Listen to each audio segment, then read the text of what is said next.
So hey everybody, I'm Kyle and I'm here with Cody, and we have a very special guest today. Adam, would you like to introduce yourself? Hi, my name is Adam. And this is Adam. Adam is a very special guest. And I hate to ask this is very embarrassing, but how do you pronounce your last name, by the way? Oh no, that's not embarrassing at all. It's Faraizl. Faraizl. See, I always say Faraizl, but I always thought that was probably wrong. And apparently... You are correct. It's wrong. So yeah, Faraizl. Adam Faraizl. And Adam Faraizl might be a name that you recognize because he was in one of my favorite films of all time, favorite TV films, which is Stephen King's It. So that is, I'm insanely nervous and excited to be talking to you right now. Don't be that nervous. Today we're going to be talking about Castlevania II, Simon's Quest. And I picked that one for you because I know that you are a big fan of that game. Am I correct? I am a big fan of that game. You are correct. And it's a super underrated game as well, because it gets a pretty bad reputation, unfortunately, because of like the angry bit. Yeah, and I didn't even realize that was a thing until I went back and looked it up, and I'm like, why is everyone hating on this game so much? Like, I mean, okay, like it's kind of a confusing game, we can say, but if you know what you're doing, if you have like a walkthrough Nintendo Power, you know, then it's actually not that hard. Like when I first started playing it, when was it released? 86 or something? Yeah. 89? I have 88. What did I say? Okay, there you go. on my Wikipedia notes. Okay. Yeah, so I was 11 then, and I mean, yeah, I did have Nintendo Power, which was, an amazing magazine. So I'm, almost positive I used that to help complete the game. But, I mean, I haven't played it in 20... I guess I can date myself to look it up on Wikipedia anyway. 26 years. Yeah. And so I went back and played it, emulator style, and it's not that hard. Yeah. Well, exactly. Like I went back. I mean, the first time I encountered this game was probably the early '90s, and I think I rented it from the local kind of mom and pop video place, and I was really young, and I was mostly just excited to look at the manual. I remember, I don't know, the little drawings or something I thought were really cool. And when I played the game, I remember being a little disappointed at the time because I was used to Super Mario Brothers, That was pretty much all I was, I had no concept of role-playing games or adventure games or anything. Had I rented the first game, maybe I would have been a huge fan of the series early on, but because I rented this one, I didn't quite get it at that age. But when I went back to it when I was older, I grew to really love and appreciate this game, and I think it's really cool the way it's set up. It's awesome. Like, I remember playing Castlevania 1 and not thinking much. I thought that game was a lot harder because it's a straight platformer. Like, it's very hard. Yeah, you just have to go through the game and, not die. Yeah.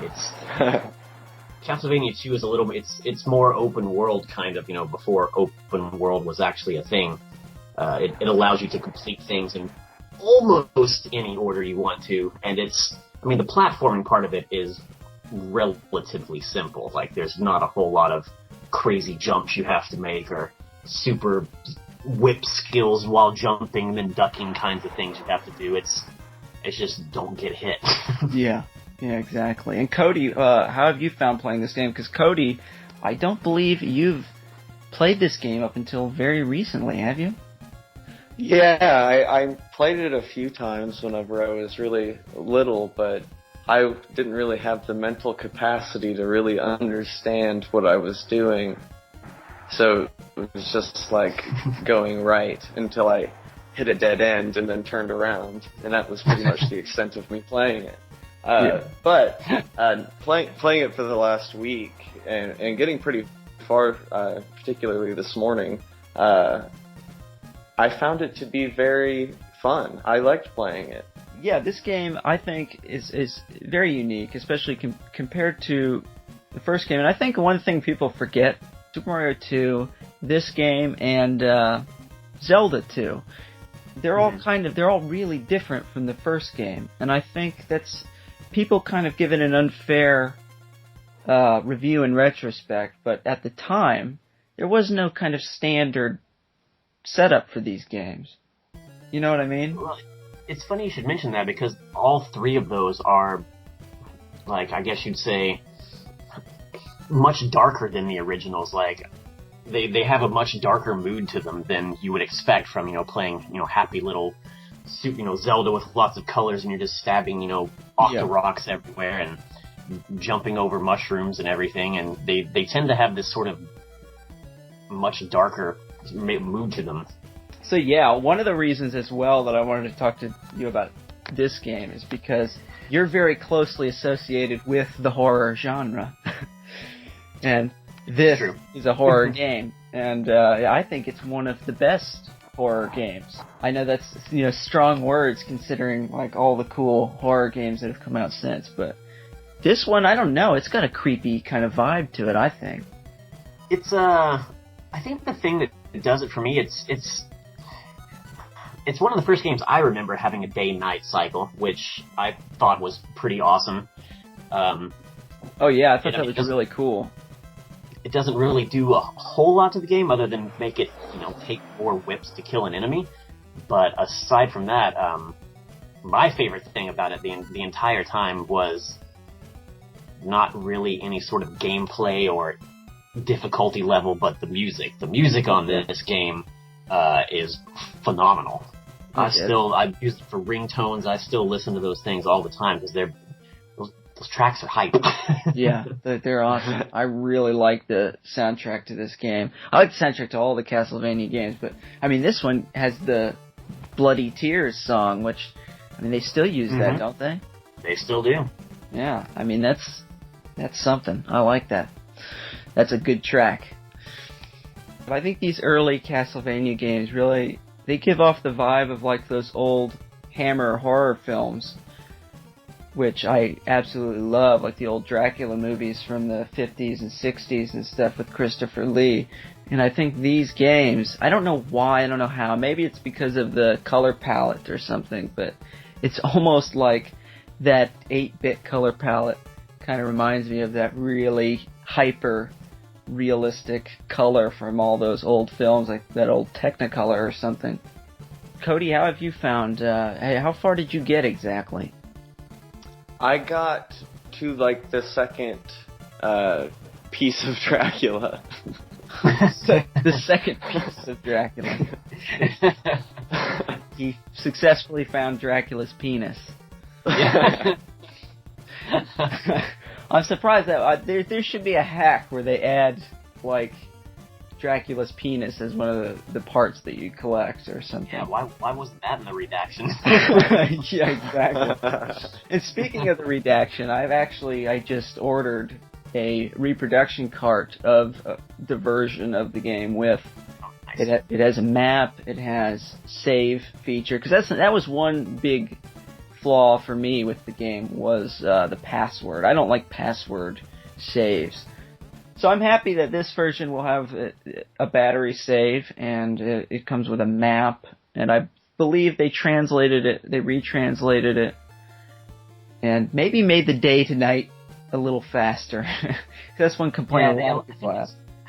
Said it was allowed to skip the text box or something like that, but I don't know. I downloaded the redaction to actually play it. I haven't actually gotten around to that, but it seems like, I guess, the hints are really vague and like a lot of the people lie to you and stuff, but to me it sounds like the people who complain about that are the same people who complain that Dark Souls is too hard. Like it's, and oddly enough, like it's kind of, it has a few similarities to Dark Souls. I know this is going to get me in trouble with the nerd community, but you start in a town and you have a choice to go 2 different directions. In one direction you're not supposed to go because you'll die pretty much instantly if you try to take a left out of, what is it, Alba Town? I forget the name of the town you actually start in, but You have to go a certain direction before you can go back and go to the left. Yeah. And, you know, people lie to you and they don't really tell you. They're not always on your side at Dark Souls either. But that's the whole point. Like, go kill Dracula. Like, stop complaining. Yeah, exactly. I think I don't think that is definitely not the worst feature of the game. I think that it's something that can be easily overlooked. I mean, Metal Gear, the original Metal Gear game for the NES. I mean, oh yeah, the translation in that is hilariously bad. Also, it's kind of one of the first games that I can think of that encourage you to do a speed run. Like, speed running is so huge these days, and it's this, big video game subculture. And it's I didn't realize this when I was, and that was one of the things I actually did find out that was new when I was researching for this, is I didn't realize there were 3 different endings. I only ever remember getting like the middle ending, or not the best ending, because I only played it once and beat it. Back in the day I was like, I don't need to play this again. But yeah, if you speed run the game, if you beat it in under 8 days, you get a different ending, and I'm like, that's kind of cool. I didn't know. Oh yeah, that's right. Yeah. Did that. Yeah, I've seen the different endings on YouTube, and they're pretty cool. I mean, there's one ending that's kind of creepy with I can't remember which ending. It might even be the good ending, ironically enough, where you see the grave of Dracula, which I thought it was weird to begin with, that Simon is, for one thing, they have a grave for Dracula after all of that, and a headstone and everything, well, and he's it's kind of like you already went and dug up all his parts. I mean, you didn't actually physically dig them up, you stake them out of an orb, but you had to go and then kill him and bury him. It's kind of weird. And then mourn by his grave, and and then sorry, bro. And then one, he walks away or something, and then the hand of Dracula comes out of the grave. It's almost like the Carrie ending. Have you ever played any of the Famicom disk system versions of Castlevania? I have not. No, I did not have access to that back in the day. I never even had a Super Nintendo. I had to go back and play all those on emulator style once I realized that was a thing. And then, I got super deep into it then. Yeah. We didn't either. We didn't have a Super Nintendo either. We went from, way back, it's more my parents, because I have very few memories of it. We had Atari 2600. Then we had the NES, which was sort of my first system that I got into. And then we went from that to Sega Genesis. And from there to N64 and, on. But yeah, we were Sega kids throughout the 90s. It's weird to say that I was too, but I always went to my best friend's house to play it. Like, my neighbors next door had both a ColecoVision and a Vectrex, so I was over there when I was a kid. Oh, they would, quote unquote babysit me, but really it was just me going over there like, can I come in and play your video games? Yeah. And then my best friend had a Master System and the Genesis, so I would go there and play that. I think the next one because we did the 2600, then the Nintendo Entertainment System. I think the next one I decided on, oddly and nerdly enough, was the TurboGrafx 16, which was, barely had any games and was barely supported. That's true, but for some reason I loved that system. Oh yeah, me too. Yeah. I've only come into it very recently. It was one that I had very few recollections of even seeing back in the day, but more recently I've started to play some of those games, in particular the CD games like Ys and stuff. And I love it. It's a great system. I'd like to pick one up, but they're crazy expensive now. Another game I wanted to discuss briefly, which I don't know if you've played it. I barely played it, but I have to mention this because of the association you would have with it, and that is RoboCop 2, the NES game. Have you played that game? No. I know I definitely remember playing one of the RoboCop games, but I need to actually look at the graphics of it, because that's the only way I can remember. I definitely remember playing the one in the arcade. Yeah. I was a huge arcade nerd back in the day. The NES versions, I feel like I played one of them, but I don't recall. It was probably only one. Yeah. I vaguely remember being moderately unimpressed with it, so I probably never got to two. Yes, and for anyone listening, the reason that this is so badass and why I have to mention it is because you were, in fact, in RoboCop 2, and you had a great line as well. I had the smallest of cameo bit parts, but it was apparently very memorable. It was extremely memorable. Let me see if I can remember the line. I'm pretty sure I remember it. You say, "Shit, man, he's fucked up," or something like that. Don't you say that? That is correct. That is the one. And he says, "Bad language leads to bad feelings," or something. And now, a word on nutrition. Shit, he's fucked up. Bad language makes for bad feelings. Let's go. The point is, we all have to work. I haven't finished. Yep, that was the one. That is a great line. Oddly enough, I never recite those particular lines anymore, but because I had a friend who thought it was also highly amusing that I was in there, the line that we still use is, "I'm having trouble." Yeah. Oh, man. Anytime I have a little too much drink or can't figure out what's going on, it's always, "I'm having trouble." And that movie in particular, it has such a nostalgia to me because when I was a kid, my parents let me, I don't know if they let Cody, they let you watch those movies back then, or did they actually have rules for you? No, they didn't have rules until after Tyler was born. Because they let me watch RoboCop 2 when it first come out on VHS. And I remember it got to that scene, the scene that you're in. And probably as a result of your line, they were like, "I can't believe they have kids swearing like this in this movie. We should not be letting Kyle watch this." And they turned it off. Well, if it helps you, here's a fun little story that's not even closely related to Simon's Quest. But so when I was actually doing that scene and everything and having to recite it, I was raised a little, raised Catholic and a little bit conservative, and I was trying to be nice and not do the line, and it was me and the director. So we're supposed to be reciting the lines, and I'm trying in I think because my mom was there or some other adult, and I didn't want to upset them, and I was kind of like going, "Yeah, guys, it's Robo, and hit, he's up," kind of thing. And like,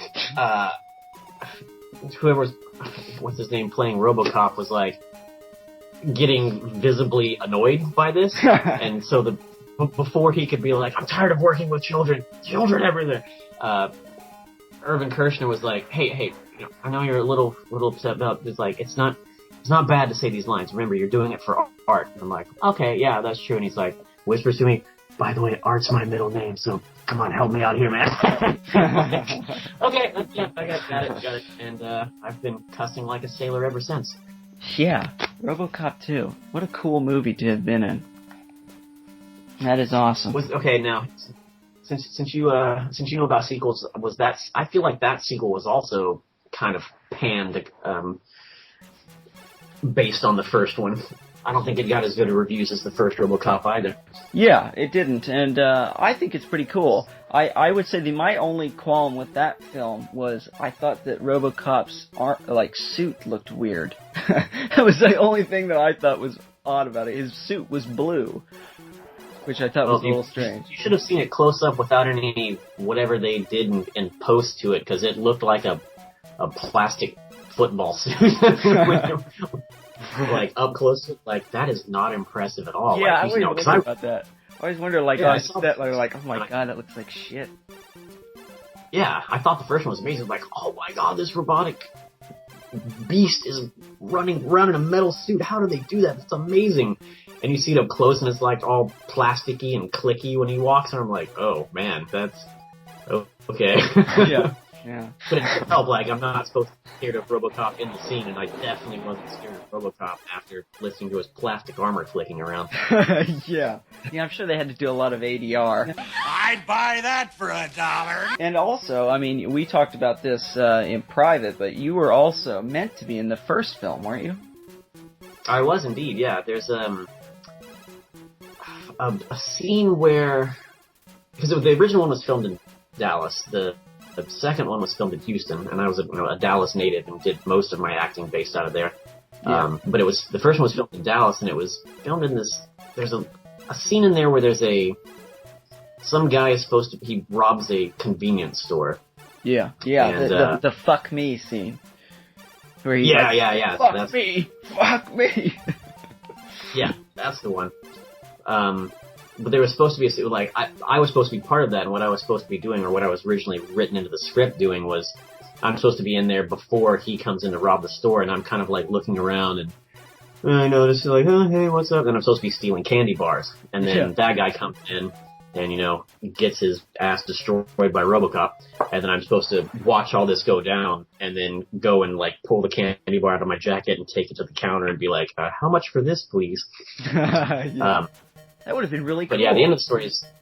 Yeah, it would have been, but Texas child labor laws wouldn't let me stay up and work past midnight, and the shooting was running long, so they just, had the writer cut that scene, and that was, oddly enough, how I got into RoboCop 2, because the casting director felt really bad about that, and she's like, well, here's a small part in the second one instead. That's really cool. That's really cool of them to do, though. I mean, I wouldn't imagine that most people in the film industry... I mean, I imagine that maybe they would feel bad about it and then kind of forget about it, a year down the line, but they remembered you. Yeah, I'm not certain if that kind of thing happens in California. I feel like that's probably never happens. I'm not entirely certain, but... Yeah. I imagine as a kid, I mean, you're in a big movie like that. That's got to be pretty heartbreaking to kind of get your scene cut. Oh yeah, it was. I was trying to act in another way. I had my headphones on when they were explaining to my mom what was happening. Yeah. But I turned the volume off so I could hear what they were talking about, and I definitely remember like crying a little bit and being like, "Oh no, I'm not crying. It's just, this song's really sad." Yeah. So that sucks. I might have also gotten cut because I was a terrible actor. So who knows? Well, if that was the case, they wouldn't have brought you for the second one. So I doubt that's the case. And now, this is something that I wanted to save till last, because this is something that's very near and dear to my heart. And this is a lesson, kids. If you ever get drunk and decide to add the cast of your favorite film, it's a good idea, because then you might become friends with them. Which is basically sometimes it works out. Basically, what I did was I got drunk and added the cast of Stephen King's It, which is a very, very cool made-for-TV movie from 1990, I believe. This movie, when I was a kid, I've already told you this, but for the sake of the audience, all 9 of you, when I was a kid, this movie aired, and the first time I actually kind of caught a glimpse of it was on the CNN Hollywood Minute. If anyone knows that, I don't know if they still do that. I haven't been in the U.S. in 5 years, but anyway, they showed a clip, and they showed the clip from the very beginning of the film where Pennywise the Clown is behind the clothes that are out to dry. Kind of, the like sheets pull back and you see Pennywise. And as a small, impressionable kid who was already afraid of clowns, I literally ran out of the house screaming. My mom had to calm me down. Apparently my dad caught wind of that, because the night it aired, my dad was like a rabid Stephen King fan. He had all the first editions as soon as they would come out. Oh, awesome. And he, naturally had to see this, adaptation, and he put it on, and, he's like, "Come here, Kyle, come here real quick." And it was right before bed. I think I was just figured, he wants to, give me a hug, good night or something.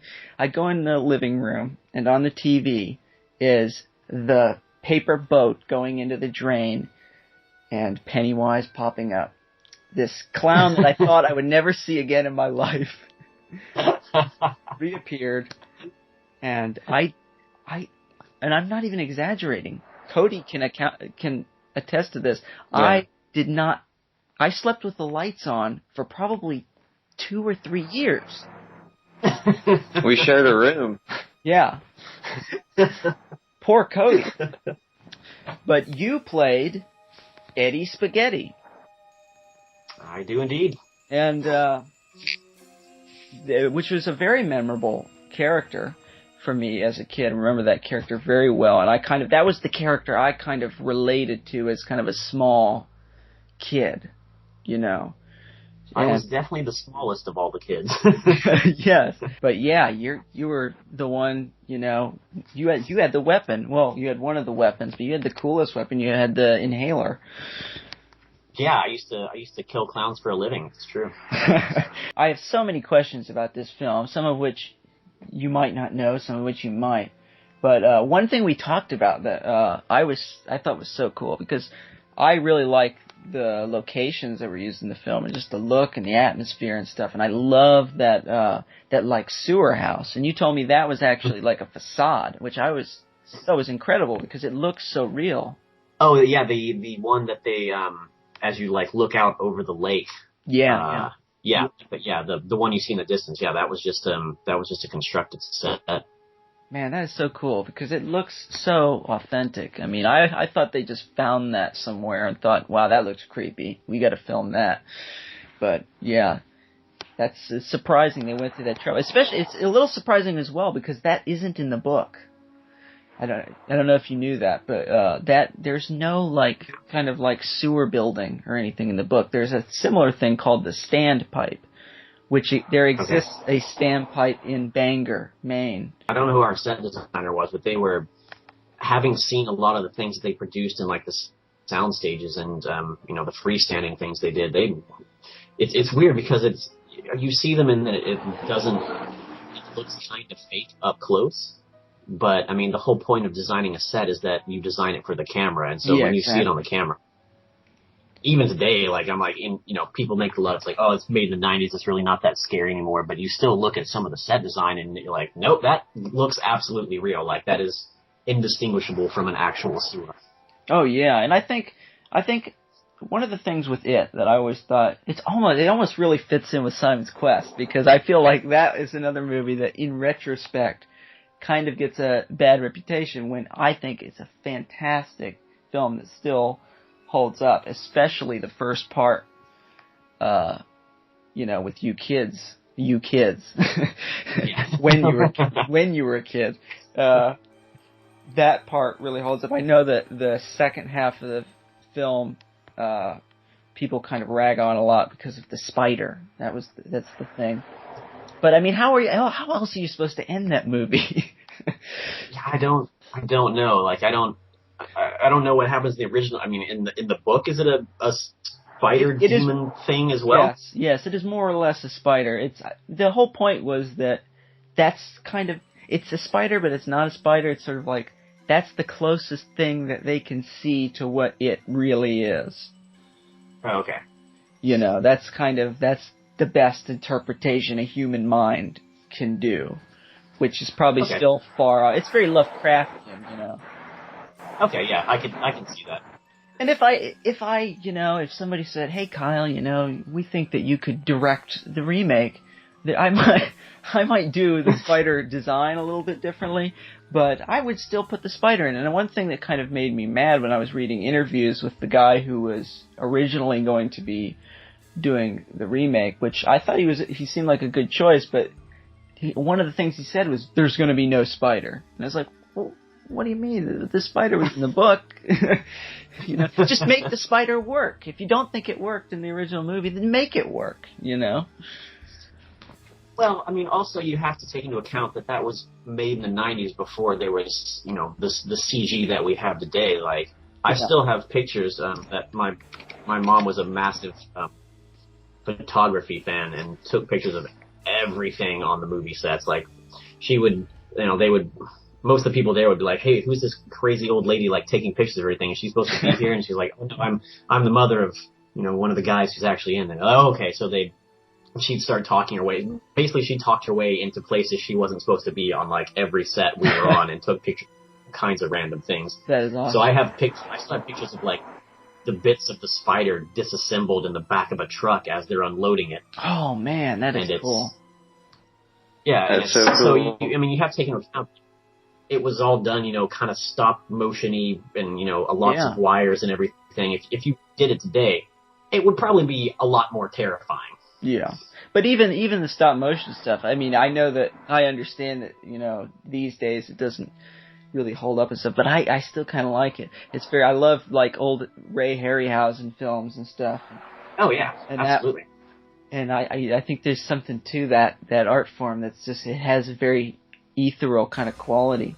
I watched it not too long ago. I think the last time I watched it was maybe about a year ago. And I still, like, it had been a while since I'd seen it, and I was surprised that I still got, the creeps. It's still a little bit of that fear from childhood, kind of crept up in the back of my spine. And I could kind of, get that feeling, because I mean, Tim Curry is so fucking creepy in that movie. He's brilliant in that movie. I mean, he's brilliant in pretty much everything he does. Oh, yeah.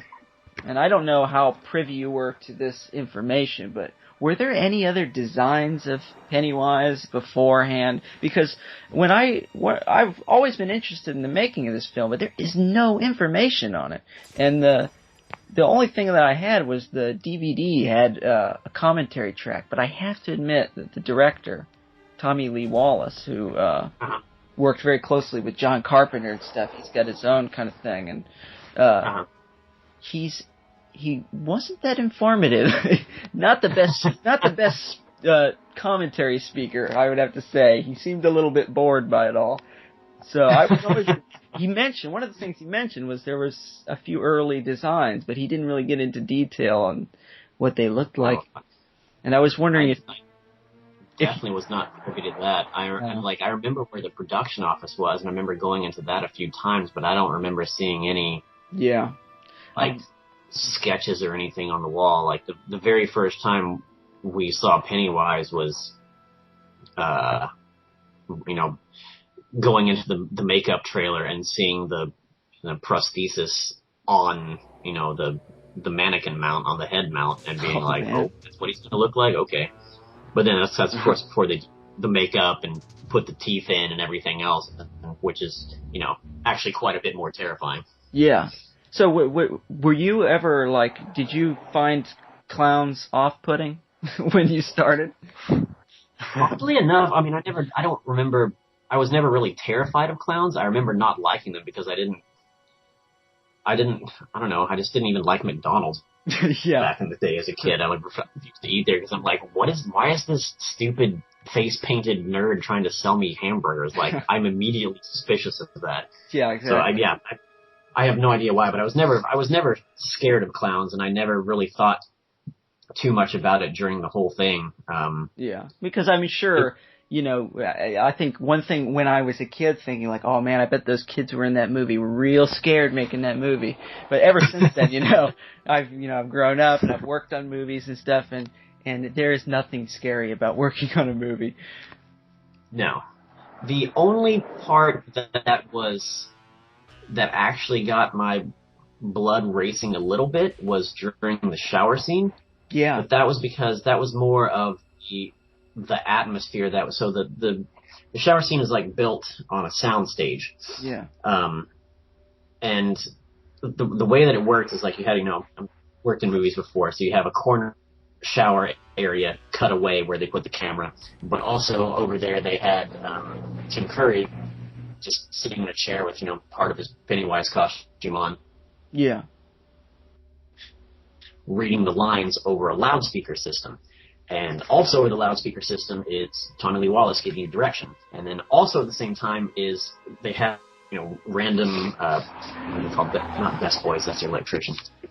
Grips. Just a bunch of grips holding the shower head. So it's basically, just a long steel pipe with a shower head, and they're all standing on the rest of the platform that thing is built, that the shower is built on.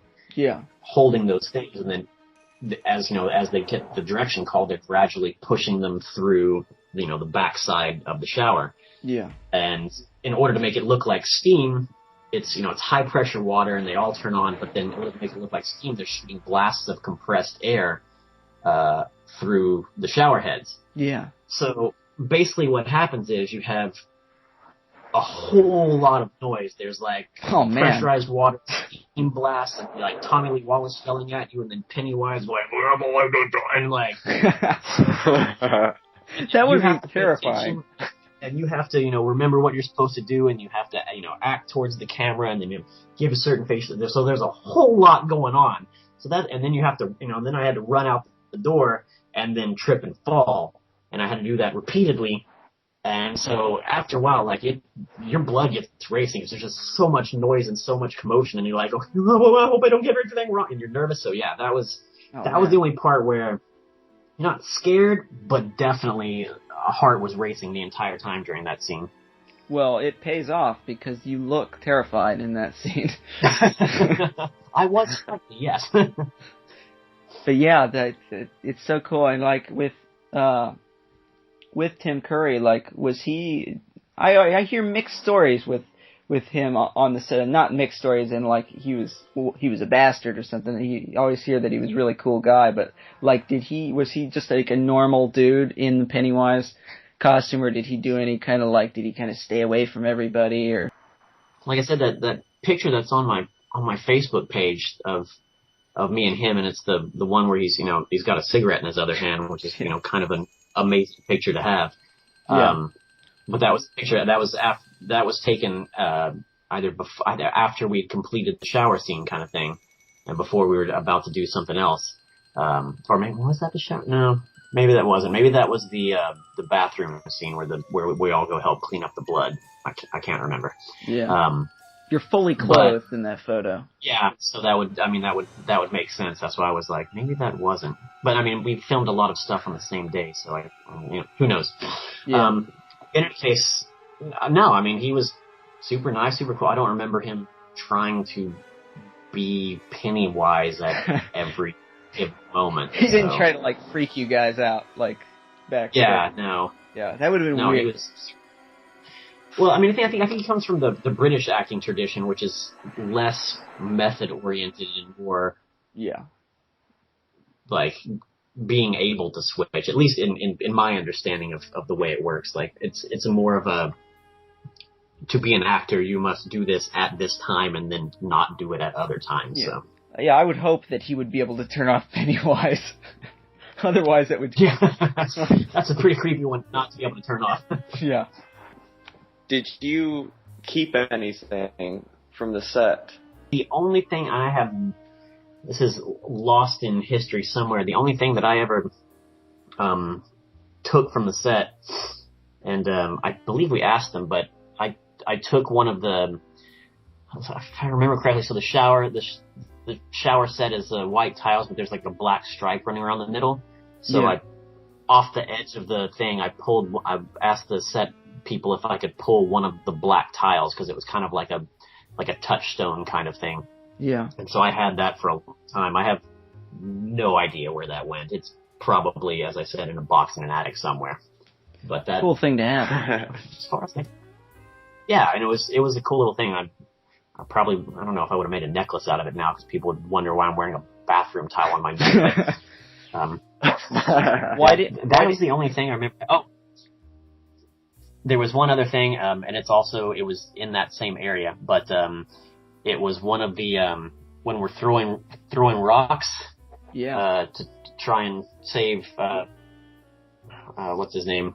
Mike Hamill. I only remember their non-acting. Mike Hamill. Mike Hamill. There you go. Yeah. The rocks, like, if you can, they were like all fake rocks of the era. They were made of like some sort of foamy kind of stuff, and I took one of those after we were done throwing them. And that's one of the cheesiest parts of things. You can see the rocks. It looks like all rocks in that era when things fall on people, and it's like a giant thing that's obviously made of polystyrene and just bounces off them in ways that shouldn't physically happen. Yeah. But yeah, so I had those rocks that we threw in that scene too, because it was spongy and fun, and I thought it was hilarious. That's awesome. Why didn't you take the inhaler? Because that was a prop, and they needed it for things. They didn't. They weren't willing to give that one up. They only had one as well, and it was I mean, it's like, you know how movies are filmed. You never know. You're filming scenes out of order, and you never know when you're actually going to need it again next. So by the time I probably even thought that I could have asked for it, yeah, I wouldn't have known if they still needed it or not. So you like put your mouth in that thing. They just clean it off and give it to the girl with the inhaler from Nightmare on Elm Street Part 4. That's I think I have. What? It was odd. Sorry, that was oddly specific. Man, it is so cool to talk to you about this stuff. Cheers! It's fun talking about it. It's stuff that I have to scour my memory for sometimes, but it's fun to dredge up those things. And I have to mention very briefly, Lonesome Dove. You were in that, and that is one that my dad is a huge fan of Lonesome Dove, and. All right, I've told you this, but one time he was watching it, and he's like, "Kyle, come here, quick! It's the kid from It."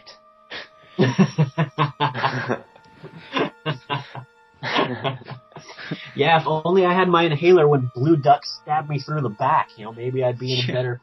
Maybe I would have been in the movie. You die in that film. Oh yeah. You survived Pennywise. You died in a Western. Yep. That's the way it goes. Got a Bowie knife through the back, through the heart. I remember that. I don't remember why, but I remember them talking about the fact that I wasn't allowed to be killed on screen. I don't remember if it was like originally written into the script that I was supposed to be or something like that. I don't quote me on that at all, but I definitely remember there being a conversation where like I disappear, and then the next time you see me, I'm dead with a bloody hole in my heart. And that's because they weren't allowed to show kids getting murdered on, national television. Yeah, exactly. And man, you've worked with a lot of really fantastic actors. Who's all in that? Robert Duvall? Chris Cooper before he won an Academy Award. Glenn Headley. Robert Ulrich. Tommy Lee Jones? Yeah, I mean, I didn't obviously meet all of them because I wasn't in all those scenes, but... Yeah, but you're in in this epic thing. Ricky Schroeder? Is that the Ricky Schroeder? That is the Ricky. There's only one Ricky Schroeder that... Oh, man, Silver Spoons. I didn't realize he was in that. That was another show that I would watch as a kid, and I saw that he's got an arcade machine. Oh man, when I'm an adult, I'm gonna have an arcade machine in my house. And I still don't have one. My wife won't let me. Then you realize how prohibitively expensive they are. Yeah, exactly. They're very expensive. I look at them all the time, and I plan on one day I want to own at least one. Just someday I want to try to get one. I don't know what I'll get. One of the classics, but I really, really want one. Do you keep in touch with any of the cast of any of the old Losers Club still? No. Brandon Crane is a Facebook friend of mine, but other than that, Me too. They either got too famous or I don't know, not famous enough, or yeah, just they're gone somewhere and doing their own thing. In my kind of drunken haze of adding the cast of It, the only two people who accepted were you and Brandon Crane. So I thank you guys for taking pity on an old Stephen King's It fan. To be fair, I couldn't find Seth Green's Facebook. Given as famous as he is, it's probably not in his best interest to have an actual one. Yeah, I'm sure he's pretty difficult to contact. But hey, Mr. Green, if you're listening, get in touch. One day I would like to be an honorary member of the Losers Club. I feel like he'll probably discuss video games with you. I'm feeling like he's. Oh man, I bet he's totally into that. I mean, I've seen interviews with all the Robot Chicken stuff he's done. I'm certain.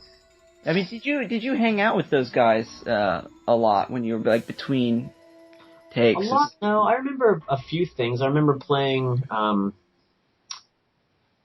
Nintendo. Was it Pro Wrestling? Just the one with Hayabusa and the Starman. Amazon. Starman, yeah. Yeah. I remember that with Marlon. I played Mike Hanlon. Oh, nice. In his hotel room, and I remember hanging out with Brandon a couple times. Yeah. And then I remember there was one time where we all went out took the SkyTrain to go to what's the name of that place? I lived in Victoria and Vancouver area for 10 years, and I don't remember not Silver City, the big mall area there in Vancouver. Yeah. Back before it was as huge as it was today. But yeah, I remember doing that. But other than that, no, we were busy. And plus, I've always been a kind of an explorer and a kind of travel person, like ever since as long as I can remember. So me and my mom were out exploring the city and like going to restaurants and like that's cool. Just checking the place out. Yeah. Which is oddly enough, I ended up living in that area for the amount of time that I did after I went to university, because I was like, oh, I get to go to university anywhere now? That's kind of cool. How about where I did all that stuff up in the Northwest? Because that sounds amazing. That's really cool that you really felt a connection to the area and stuff. Oh, yeah. Yeah, absolutely. Yeah, I love the look of it. And I mean, it's back when they shot on film as well. And I really love the quality that had. I mean, TV movies in general back in that time. I mean, TV movies, they look like theatrical films. Yeah. Just maybe a different aspect ratio. That's it. Yeah, exactly. One thing I want to talk about really briefly is the music in it, which I'm seeing here with Richard Bellis, and the music is so fucking weird in that movie. I don't know where the fuck he was coming from when he did the music for that, because some of it is so bizarre. And I've never heard anything like it before or since. Like, the scene where the book falls and the blood comes out of it, and there's this creepy synthesizer sound. And it's kind of cheesy, but it's like cheesy in a way that's terrifying. Even still, I hear it and I get chills. It's a weird sound. It's like this dur dur dur dur dur dur dur dur. You know what I'm talking about? Oddly enough, like as huge into music as I am these days, and as much as I normally pay attention to that, I have to go back. Yeah, you got to check out, because that's one to the music. I remember there being lots of like strange like calliope noises. Yes, in a lot of things. And it's all done like there are like real strings and stuff, but all of like the calliope and like all that kind of stuff, it's all this kind of really cheesy synthesizer. But it adds to it. It really adds to it. It's almost like, I mean, I don't know if it was intentional to make it kind of cheesy, but it feels intentional. You know what I mean? It feels like he was being almost ironic in a really creepy sort of way. That would be a good interview to have, actually, like to figure out like what actual synthesizers he was using and talk to him about that. That's an interview you got to do. Yeah, because I wanted to mention as well, you're really into music these days. Yeah, I was a DJ while I was in Canada, and like I'm huge into electronic music, and I don't really do any production and stuff. I don't really have the time for that, but I still have a massive studio and a massive DJ setup, and I still spend a large portion of my daytime and free time looking through tracks and putting things together. That's really cool. Yeah, basically just absorbing as much music as I can. Yeah, and I mean, I'm not ultra familiar with DJing, but I also worked in London. Yeah, I live in London, and I know every single person I know is a DJ. Every single person, they all love it here. It's such a big thing. It's like people stop being bands and everybody's a DJ now. But yeah, it's been great talking to you today about this stuff. Yeah, cheers. It was fun. Yeah, I hope it was. I hope hope you come back and do it again sometime. We can we can go in depth with RoboCop 2 with a live playthrough. Once again, thanks for joining us, and definitely come back and hang with us again because it was fun. Just come back every weekend. Just be a part of the show. Sounds good. I haven't played as many horror games, but I did play a lot of other games back in the day. So if you ever branch off of the horror, then we can talk about that. Oddly enough, the horror thing is just a coincidence. We didn't really intend on doing that. It's almost like we just accidentally did several horror games. I think the last one we didn't do wasn't horror though. We did Little Nemo. Okay. But yeah, no, we're gonna do hopefully eventually a lot of Famicom stuff, like imports, a lot of RPGs. Sweet. But yeah, we're not. I'm a huge RPG junkie from back in the day, so that'll definitely work. Yeah, so we'll have you on when we talk about good RPGs sometime. Maybe the Magic of Scheherazade.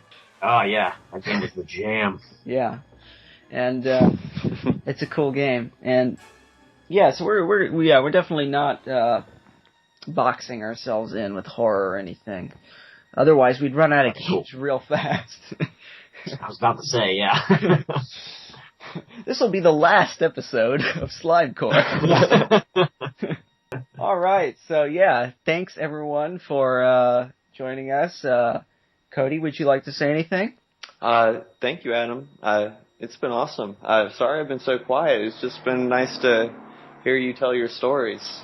Yeah, it'll be less me-centric next time and more game-centric. Yeah. Well, we've got the interview part out of the way. Yeah, exactly.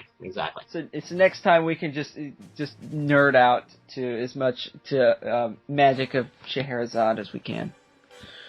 Yeah. Sweet. I'll start playing that this week. I need to delve into that game. I think it'll be really cool. So yeah, thanks for joining us, everyone. Bye-bye.